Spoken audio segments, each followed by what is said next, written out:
उमर खालिद को जमानत ना मिलना इस देश के अंदर जुडिशियल सिस्टम का अपराध है देश के प्रति। इस तरह के विभाजनकारी मानसिकता की जो पार्टी है वो बीजेपी और उसके पीछे खड़ा हुआ संगठन आरएसएस, ये देश को बांटने के लिए, इसीलिए देश की हाई कोर्ट सुप्रीम कोर्ट काम नहीं कर पाई। जब भी कोई बांटने की बात होती है वो असंवैधानिक है, वो इलेक्शन के कोड ऑफ कंडक्ट का भी वायलेशन है, मगर कोर्टें कार्रवाई नहीं कर पाई और लोग जाति और पाति और रिलीजन के आधार पर लोगों को डराते रहे, ध्रुवीकरण करके इलेक्शन जीतते रहे और ये इसी वजह से सत्ता में हैं। कोई मीडिया ट्रायल से कोई फर्क नहीं पड़ता, ये सब बकवास है। तो ये मीडिया पे पाबंदी लगाने का एक बहाना हो सकता है। मीडिया ट्रायल चलने देना, बोलने दो लोगों को क्या बोल रहे हैं। जिसको जो करना है सही, वो मीडिया के चक्कर से नहीं, वो कोर्ट में अपनी कॉन्शियस लॉ और एविडेंस के आधार पे फैसला करना होता है। सरकारी विभाग कर्मचारियों का चश्मा हिंदू मुसलमान देखता है तो समझो पुलिस और हमारे सिस्टम की ट्रेनिंग भी सही नहीं है या गलत लोग सिस्टम में हैं जिनको घर बिठाने की ज़रूरत है। हमारा चश्मा एक ही चश्मा हो सकता है इस देश के अंदर, संवैधानिक चश्मा, संविधान की दृष्टि से हर इंसान को देखना। संविधान, कानून और भारत देश का मुस्लिम समाज, क्या अब इस भारत देश में दो तरह के न्याय हो रहे हैं, मुसलमान के लिए अलग और दूसरे समुदाय के लिए अलग?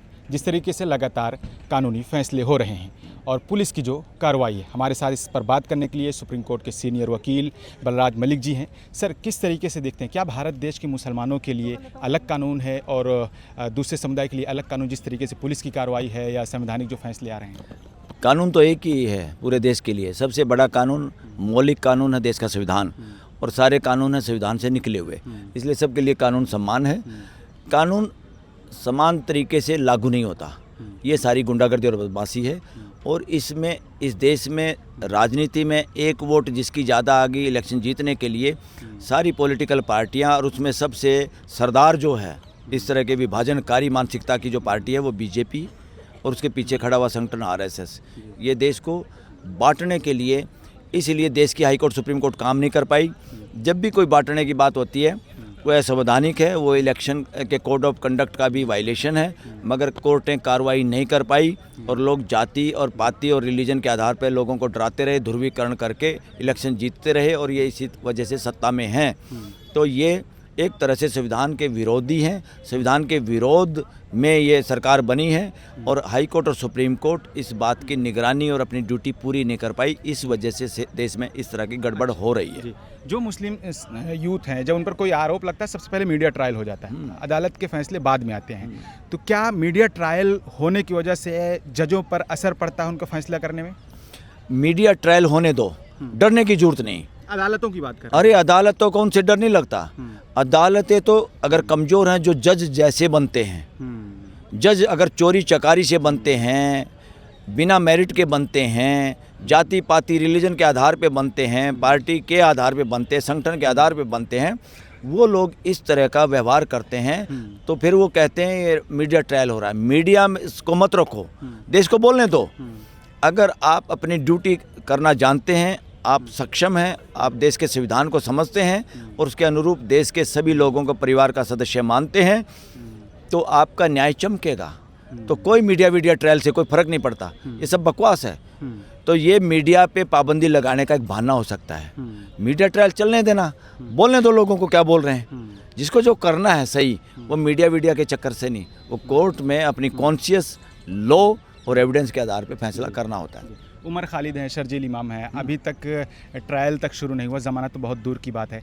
क्या ये किसी व्यक्ति के मौलिक अधिकार, जो व्यक्ति की गरिमा है, उसके खिलाफ नहीं, उस गरिमा का उल्लंघन तो नहीं हो रहा है? मैं ये वो भावना प्रकट कर रहा हूँ जो देश की है और वकीलों की है। ये उमर खालिद को जमानत ना मिलना इस देश के अंदर जुडिशियल सिस्टम का अपराध है देश के प्रति। जुडिशियल सिस्टम का अपराध है? हाँ, न्यायिक व्यवस्था का अपराध है ये न्यायिक व्यवस्था का अपराध देश के प्रति है, क्योंकि बिना ट्रायल के लोगों को जेल में रखना और इस तरह का हमारा सिस्टम कि जो सब कुछ हाथ में है, पुलिस, पैरामिलिट्री, इंटेलिजेंस, और तुम परू नहीं कर पाए। तुम तो फास्ट ट्रैक ट्रायल में अब तक सज़ा दे देते अगर तुम्हारे बस में होता तो। और इस हाई कोर्ट और सुप्रीम कोर्ट ऐसे मामलों में ट्रायल कोर्ट बन के रह गई हैं। सुप्रीम कोर्ट में मैंने उसको देखा, केस को, जमानत के केस को, कितनी बहस हुई, बहुत सारी अटपटी बातें अटपटे आर्गुमेंट, अटपटे क्वेश्चन फ्रॉम द बेंच, और इस तरह से जैसे ट्रायल कोर्ट हो। यहाँ वकीलों को दलील ये देनी चाहिए और देनी चाहिए थी कि हाई कोर्ट और सुप्रीम कोर्ट ट्रायल कोर्ट नहीं है। You have to just see, आपको देखना है कि फंडामेंटल राइट का वायलेशन है कि नहीं है। अगर है तो जमानत दो, नहीं है तो फटाफट उसको रिजेक्ट करो। तुम इतने दिनों से कैसे करते हो? ये मामला सरेआम एक तरह से स्पष्ट और नंगा हो गया इसमें सोनम वांगचुक के मामले में, जिसको एनएसए में बंद कर दिया, और एनएसए में बंद करके सरकार और प्रोसिक्यूशन कोर्ट को गुमराह करते रहे कि ये वीडियो है, वो वीडियो फेक थी या अधूरी थी। जब वो पकड़ में आए, हिंट मिला जज की तरफ से, जजों की तरफ से, तब इन्होंने एनएसए ही हटा लिया और सुप्रीम कोर्ट ने इतिसरी कर ली, समाप्त कर लिया। अरे सुप्रीम कोर्ट को पकड़ने चाहिए थे कि इन्होंने तुम्हारे को बेवकूफ़ बनाया है गलत सीडी दे के। किस में हिम्मत है इस देश के नागरिक को एनएसए में बंद करने की? तो क्यों नहीं किया सुप्रीम कोर्ट ने? इससे लोगों को ये अनुभूति होती है, और वो सही होता है कि सुप्रीम कोर्ट ऐसी लगती है जैसे सरकार को बचाने में ज़्यादा काम करती है, लोगों के फंडामेंटल राइट को बचाने का असली जो जिम्मेदारी है उससे वो चल नहीं पाती, बिल्कुल, या चल नहीं रही।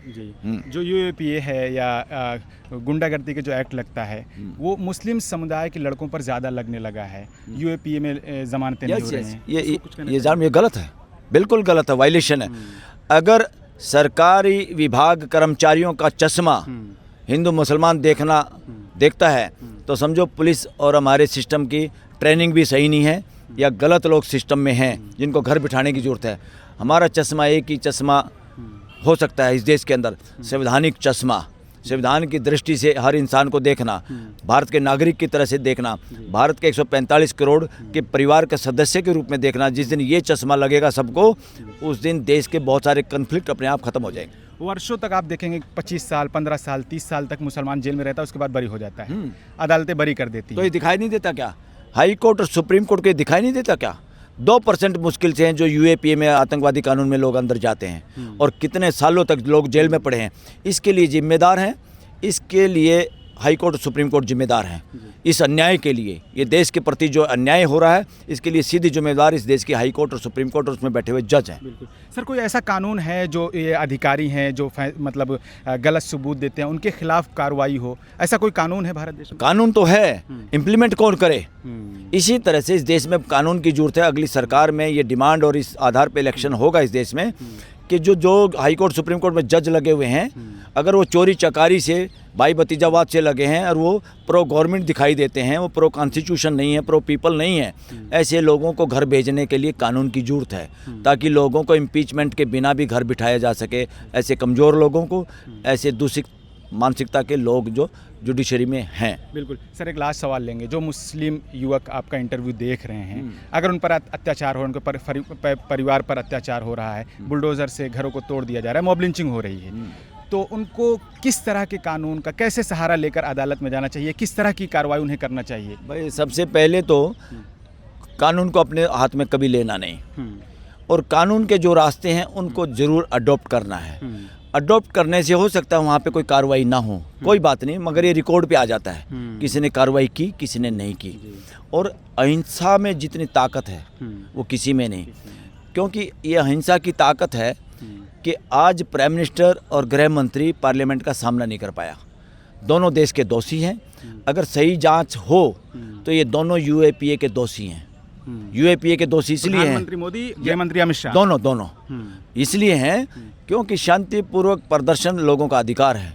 इन्होंने उसको दबाने के लिए, आतंक मचाने के लिए, लोगों को दबाने के लिए, उनकी आवाज़ दबाने के लिए गोली चलवाई, पैलेट गन, लाठी और कीलों वाली लाठी और पत्थरों का ट्रक और बिना वर्दी के लोग।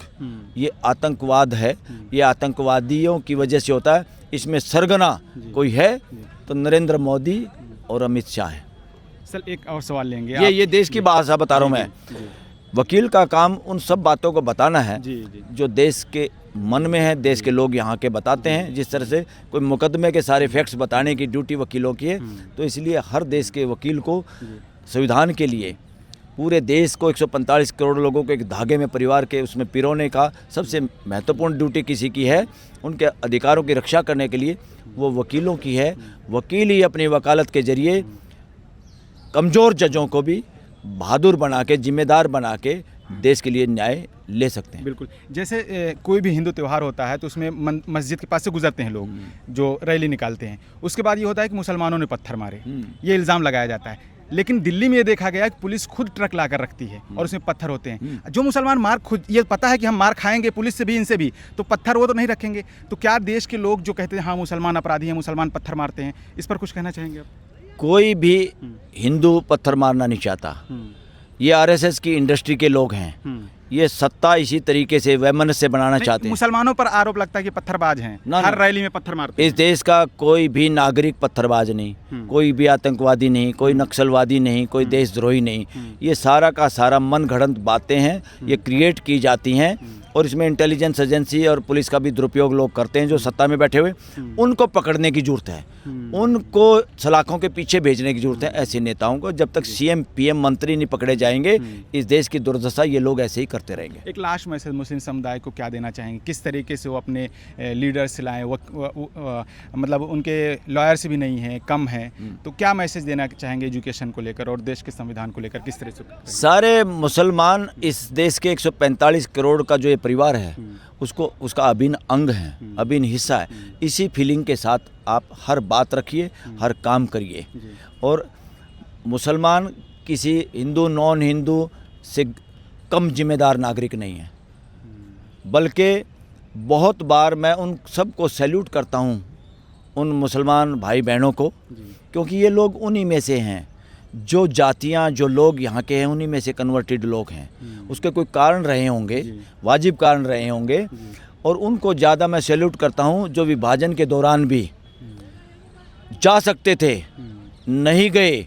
का मतलब क्या है कि समाज में कितना भाईचारा था कि लोगों ने उनको रोका जाने से, और वो भी अपने पन में आके यहीं पे रुके। तो मैं उनको सैल्यूट करता हूँ। वो इस देश के औरों से भी ज़्यादा देशभगत लोग हैं, वो औरों से भी ज़्यादा इस धरती माँ से प्यार करने वाले लोग हैं। बहुत शुक्रिया सर अपनी बात रखने के लिए। Thank you. तो ये बलराज मलिक जी हैं जिन्होंने अपनी पूरी बात रखी। मुस्लिम समुदाय की जो प्रॉब्लम है उसको लेकर हमने सवाल किया, जैसे लड़कों को गिरफ्तार करना, यूएपीए लगना, उसके बाद मुस्लिम समाज किस तरीके से रहे। तो सर का साफ तौर पर कहना है कि पूरे हक अधिकार के साथ रहे, जितना दूसरे का हक है उतना इस मुसलमान का इस देश में हक है। और मुसलमान जो भारत देश के विभाजन के वक्त बाहर जा सकते थे दूसरी कंट्री, वो नहीं गए, उनसे ज़्यादा वो ज़्यादा इस देश में रहने और इसको अपना समझने के हकदार हैं।